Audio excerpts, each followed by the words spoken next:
My husband divorced me when he received this picture from me. The reason shocked me. It was one of those calm, sunny afternoons where everything feels right in the world. I had been out in the open field, enjoying the breeze and leaning against my husband's truck. The picturesque backdrop of trees and rolling hills caught my eye, so I decided to take a quick photo to share the moment with him. A casual snapshot, nothing out of the ordinary. Standing next to the truck, I smiled and clicked the picture, sending it to him with a short caption, "Out, enjoying the sunshine." Minutes later, his reply came, "Who's that in the reflection?"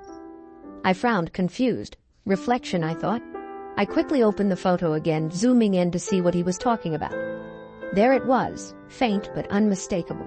A figure standing just behind me, captured in the truck's rear window. My heart stopped. I typed back, trying to stay calm. I was alone. What reflection?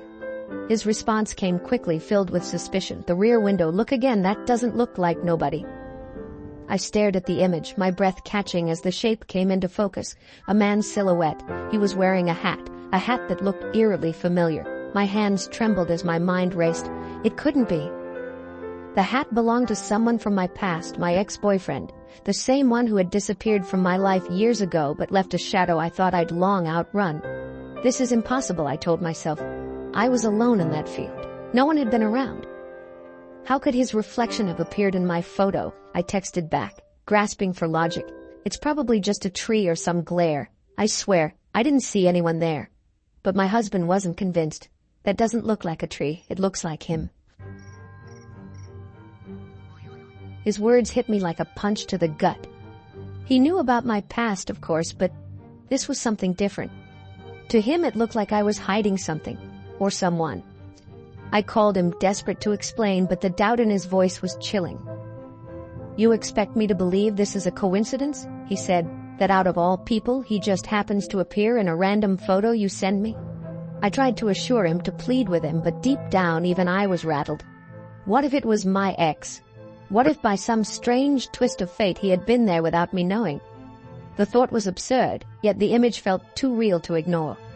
The tension between us grew over the following days.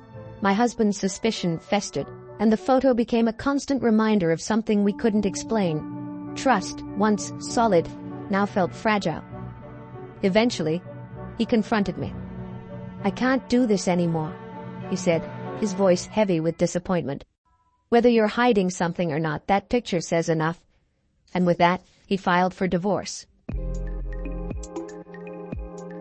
Months passed, and I couldn't let go of the unanswered questions. The photo haunted me.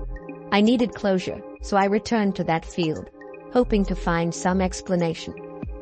As I stood by the truck, staring at the rear window, I noticed something I had overlooked before. The reflection wasn't just of the field. It was distorted. The angle of the window had caught an object behind the hill that wasn't visible from where I had been standing. I walked over and froze. There, hidden by tall grass and a slight slope, was an old scarecrow. Its weathered clothes and wide-brimmed hat were unmistakable. It wasn't a man. It wasn't my ex. It was nothing more than an eerie coincidence. I tried reaching out to my ex-husband, sending him the explanation and photos of the scarecrow, but it was too late. The damage had been done. That photo, meant to capture a simple moment of joy, had unraveled everything. Trust was lost, not because of truth, but because of perception. The incident taught me a painful lesson. Sometimes it's not the truth that breaks us, but the stories we tell ourselves about what we see. Don't forget to subscribe to my YouTube channel, Kelvin Jossi, for more stories. Follow me on Facebook, Instagram, and TikTok. Like, share, and leave a comment.